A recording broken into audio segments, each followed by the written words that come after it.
Next on stage is double conversation, so between a moderator and two panelists. It will be about two topics, mobile and media, because we have Bloomberg on one side and NextinteractiveMedia that you might not know if you're not French, but that BFM TV, BFM Business, and 01net, and other brands that I forget. And to moderate this panel, I will call on stage Bastien Vidal, who is part of the organization of LeWeb'13. So Bastien, you can join me on stage now. And help me welcome Bastien.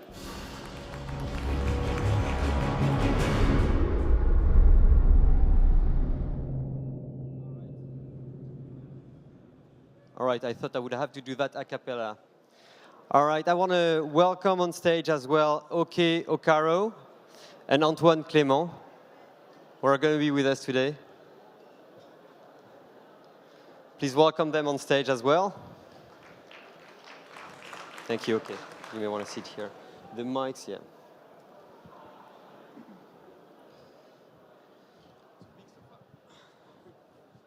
Yeah, I was saying it's a very Christmassy stage, getting us into the holiday spirit. All right, we're going to talk about media and we're going to talk about mobile. But before we jump into it, I'd like you guys maybe to give a couple words about yourself. So let's start with you, Oke. Hello, everyone. So my name's Oke Okaro. I work for Bloomberg, and I run Bloomberg's mobile and connected devices business globally. On a day-to-day basis, my role is to really focus on creating next-generation products that transform Bloomberg's media and financial services and professional business.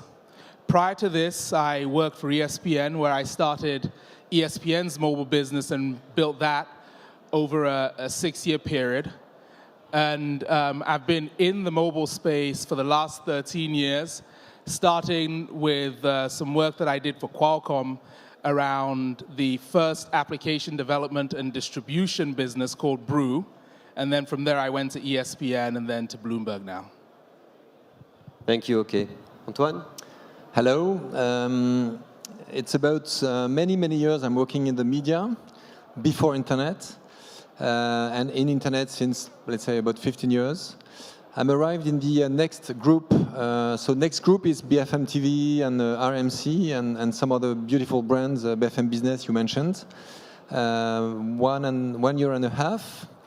And one of my jobs, so I am the digital manager of all these brands and the digital activities around these brands, so web, mobile, tablets, and the other ones. And part of my job is not only to make a business with this, so audience and revenues with all the contents of the group, the TV and radio produce, but also with a dedicated team, but also how to, let's say, mute and progressively transform the processes and the productions of all the different brands. Thank you, Antoine. So as you know, because you've heard of it, the theme of LeWeb this year is the next 10 years. We're celebrating the 10 years of LeWeb. But before talking about the future, and especially mobile, I'd love to have a little bit of perspective from you guys about how the web itself impacted the media industry in the recent year and what the big changes have been. So maybe, Antoine, you can shed some light from your experience.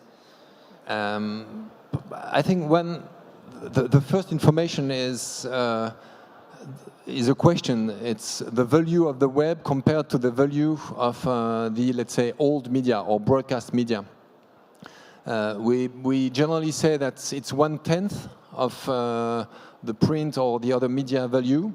And so for me, one of the big change is the question of the value.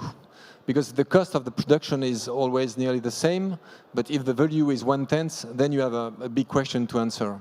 And the second one is how you have to organize your audience. It was finally very simple 30 years ago when I started. Yes, I look very young, but I started some 25 years ago. Because you have only, let's say, 3 TV channels, 5 radios, and some print editions. And now you have so many media. With many devices, then you have to rethink the way your audience is built at what moments, on what kind of content, and I think this is the second big change we have to face with. Okay. At the core of what Bloomberg does as a business, and for those of you who are not familiar with Bloomberg, Bloomberg is actually a technology company that has historically focused on the data and information space, specifically for financial services. Bloomberg has 15,000 employees in 72 countries, you know, and over time has really centered everything that it has done around driving continuous innovation. The company got into the media business several years ago and has operations in TV, radio, online, and print. And you know, the biggest impact that the web has had on Bloomberg's business is it's given the company an excuse to do what the company has historically done really well, which is drive continuous innovation. The web's impact has really been transformative in every regard, in terms of challenging the traditional models that were previously out there. For instance, you know, traditionally in the media business, you have companies that have really been the brokers, meaning that they have controlled distribution, be it distribution on newsstands, be it distribution to cable providers, and so on and so forth. The web has challenged that because it's made it such that information can flow a lot more freely direct to consumer, and it's made it such that anyone can be a producer of content, and the best solution with the appropriate value tied to that solution, one is able to bring that direct to consumer. So for us, it's been incredibly exciting because it's put us in a position to do some really creative and innovative things. And that's just the beginning, right? Because we're about to talk about mobile, and I think it's beyond being an evolution of all those impact that you guys have talked about, that the web had on this industry. It sounds like mobile is actually going to be a next step, a revolution, a new step in itself. But maybe to kind of scope the topic, you know, when we say mobile, what does that encompass? Is that only smartphones and tablets, or is that even something more than that? I know, okay, in your title, you have connected devices, so do you want to give us a little bit of perspective on that as well? Sure. So for us, mobile is smartphones and tablets, and then connected devices is what we use to refer to all the other devices out there that are increasingly getting internet connectivity. Some people call that, you know, sometimes the Internet of Things, but it's starting with things like your television today, which has an internet connection coming into it and gives you the ability to do bi-directional communications. Thank you. Antoine, you want to mention something about that? Yeah, I think that for us, mobile is probably two things. The first is an opportunity to be all the day long in the pockets and so in the mind of our audience.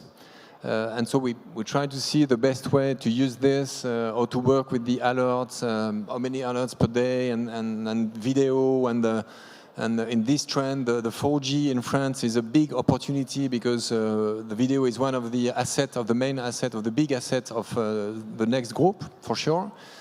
In November, just for a figure, we had nearly 30 million of video viewed only on BFM TV, on the digital part. So we think the mobile like this. But I think there is also a question when we talk about the mobile, which is what will be, will the mobile be, let's say, what I call the remote control of your media consumption? And what can we do with that? So we try to think what kind of use, what kind of functions we can develop with our brands around news, but also high-tech, but also discovery, which are the different topics we are working in, business, and then try to figure the best way to be like a remote control of our consumers. So you say, I like this analogy, right? The remote control, is the mobile going to be the remote control of your media consumption, basically? But isn't the key there actually to be successful at that to really nail the personalization on mobile for the media consumption? So, you know, we talk about interest graph, right? Beyond the social graph, the interest graph. So how did you guys, in your respective role, in your respective company, how did you address that? I'm always very, how do you say, safe with this question, because finally in your audience you have different audiences and different behaviors, and you have people who just believe, trust your brands, and they're waiting for you just to say, okay, what are the 5, 10 or 20 information I have to know now? And then, because they trust you, you have to push the right information in the right orders. And then you have another audience, but which is finally very few, which is waiting for, okay, I'm also interested in this, and you have to know about this, and I do allow you to use the information I gave you so you can push me dedicated content, but I am not sure that all the people want this. So we are thinking about how to, let's say, articulate these two different behaviors just to make the best value, but also the best relation with the audience. You know, one of the things that we have studied pretty extensively and we have a really good understanding of is our users. And, you know, we serve business executives who live incredibly busy lives. They, you know, they're what we like to call efficiency seekers, in the sense that they don't have time to waste and they want to get to what they want to get to the business news and information they need in order to make business decisions. So when you look at the evolution of the web and even the evolution of mobile, where just being able to get access to information on a mobile device was incredible. Increasingly, the demands from consumers have been to eliminate the wastage and make it much more efficient.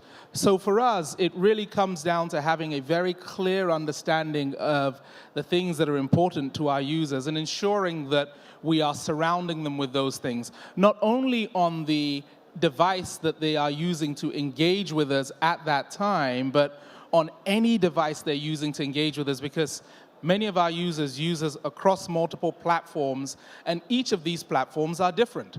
So on each platform, the focus is on delivering an optimal experience for that platform and also delivering the optimal experience for the user. You said it, interest graph is a term that's largely used to refer to that today.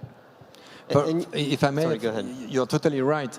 We have an example between the mobile and the tablet, which is not the same for us. We know that, and we're launching a new version of the BFM TV tablet application in the next days. We know that starting at 8 p.m., we push more the videos and the live, because people are at home in Wi-Fi and they have more time to watch videos. And during the day, what they are looking for is different, is more about short content, fast content, in the different topics they are interested in. So I'd like to go back to what you were saying about specifically about the finance executive that don't have time to waste and really just want to have access to the right information for them to actually make business decisions. I think from my perspective, the quote-unquote problem is a bit larger. Actually, it's a problem of attention span, right? The quantity of information that we as users have access to, especially on mobile, just the fact that the mobile gives us access to more data and more information, also impacts the attention span of the users, right? From the and in terms of consumption of the media, and that make me think about, all right, what about the content creation as well? Because here you're talking about, and you mentioned that a little bit at the beginning.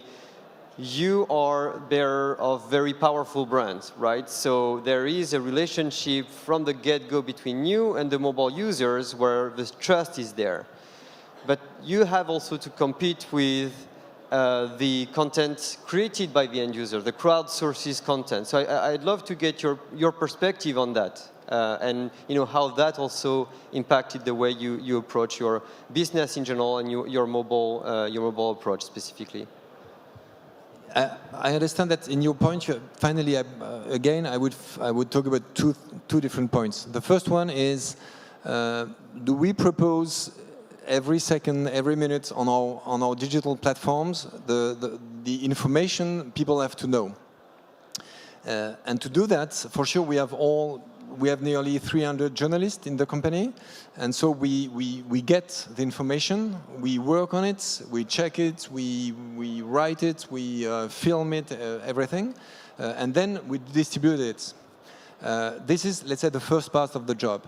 To do that, we probably also have to do what some of our competitors, who are mainly pure players, are doing with technologies and only technologies and no journalists. We could talk about curation or aggregation, and probably we do have also to curate content and to be able to do this kind of information. And the second thing is the information that our readers can send us and share with us. And we have on BFM TV, we have a thing which is called témoin. So it's in English, witness, sorry, like CNN. And on this témoin, very often we ask for people, do you have the possibility to send this kind of content? Because we could look for it. It works very well when you have snows and big accident or things like that. But more and more, we will use this just also to get information we can't get without this system, because we don't have journalists everywhere all the time. Yeah, so there's no doubt that crowdsourcing is going to play a substantial role in the future.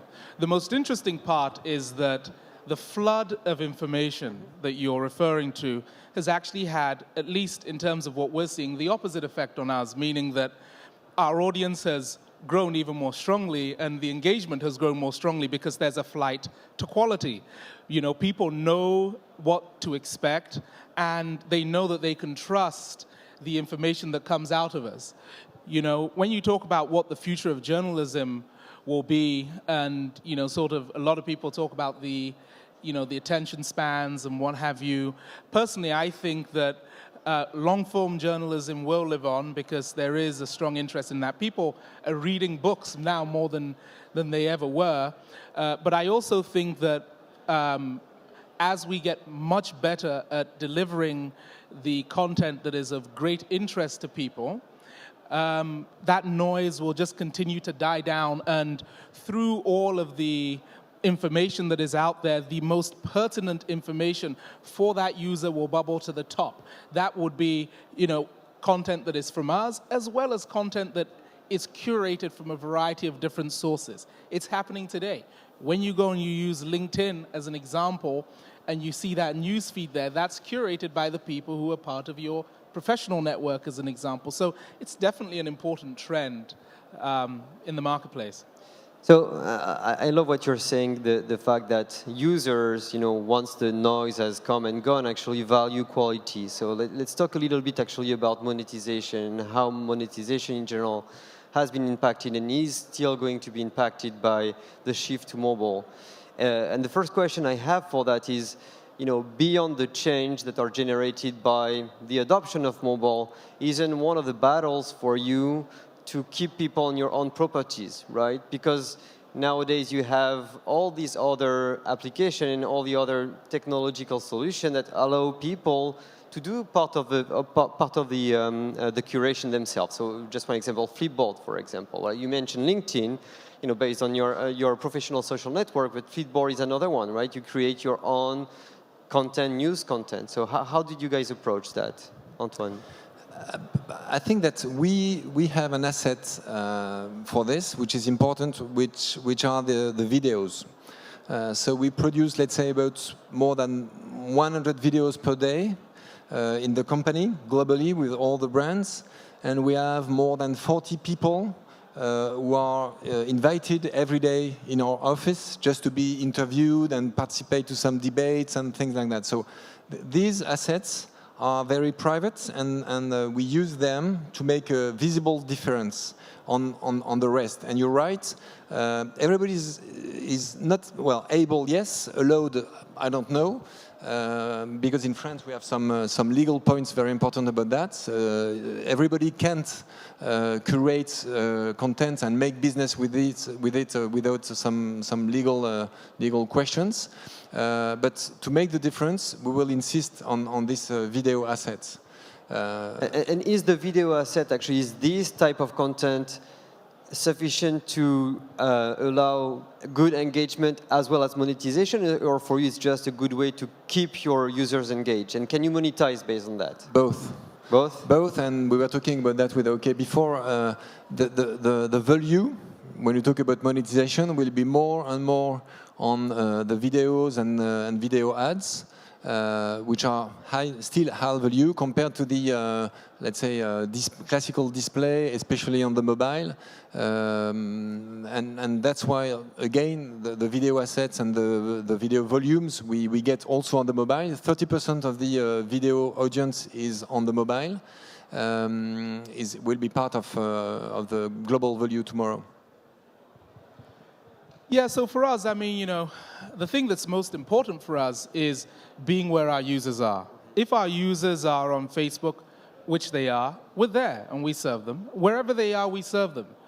And, you know, our opinion is our products just need to be better than the rest. And we're quite advantaged in our ability to do that because, you know, unlike many traditional media companies, we're actually a technology company that processes, you know, 20x more data messages than Twitter does today, every day and every month, and a company that ingests content from 100,000 sources in real time, categorizes, organizes all of that stuff, and is able to package that up for our users. So as a baseline from a technology standpoint, we feel pretty confident in our ability to compete with the best aggregators of content out there, and not only to do that, but to surround all of that content with all of the additional context that people would need in order to dig deeper.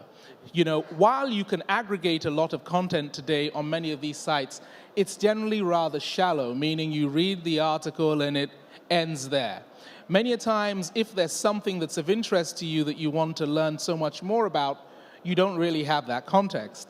We have the ability to do that from a storytelling standpoint, which I think personally is one of the biggest advantages over print, in print format and digital. In print, I'm reading a newspaper, I see an article that I care about, I read that article, and then I want to learn more. I don't have an ability to do that. On my platform, I have the ability to give you so much more depth and perspective around that. So we only have a couple of minutes left at this point. There is one thing that I would like to get a little bit of your thoughts on. It's you know, looking again toward the future. Media consumption, media delivery. So we think a lot about, okay, I'm going to read, you know, that piece of information on my mobile. What is the place of voice in all that? You know, from my perspective, for example, Fred Wilson was on stage yesterday. I listen to Fred Wilson. I actually read Fred Wilson's post with a voice bunny on Stitcher. So how do you guys, you know, what's your take on that? Is voice going to be more and more important in terms of the consumption of media? So maybe we can start with you, okay? Okay. Yeah, I think voice is going to be great from a discovery standpoint. You know, I just think the voice technology needs to get there. I do think, though, it's a matter of what's most convenient. At least in our case, it boils down to what's most convenient for the user at that time. Our users care about the business news and information that matters to them. When they're in their car, they want to hear it. When they're riding on the train, they want to watch it on their iPad. When they're standing on the subway in the city, they want to read it, and they want to read it offline. So I think voice has a really important role to play. I think that the voice interface and the voice technology just needs to mature a little bit more in order to get that. I'm very bullish on voice. What's your take, Antoine? Voice is for sure very important. We have in Next Group we have 2 big radios. The first one is RMC, which is a big success every year after every year. And the other one is a business one, it's BFM Business, which was first a radio, a very well-known radio in the entrepreneur audience. And it's now not only a radio, but also a TV station. So yes, voice is part of the use, and part of the target is looking for that. The interest of voice, it's easier than to read. It's less, let's say, engagement, I mean, in terms of effort. So yes, voice and TV station, I mean, the video, which is voice plus picture plus image, will be part of the big content conception tomorrow, for sure. Well, I want to thank you, both of you guys, for being here with us today. If you want to continue the conversation online, you can look up Antoine, Clément, and Oke Okaro, get their Twitter handles, and start the conversation there. Thank you for being here, and thank you both. Thank you very much. Thank you. Well, welcome, Thank you. Mr. Cédric Georgie.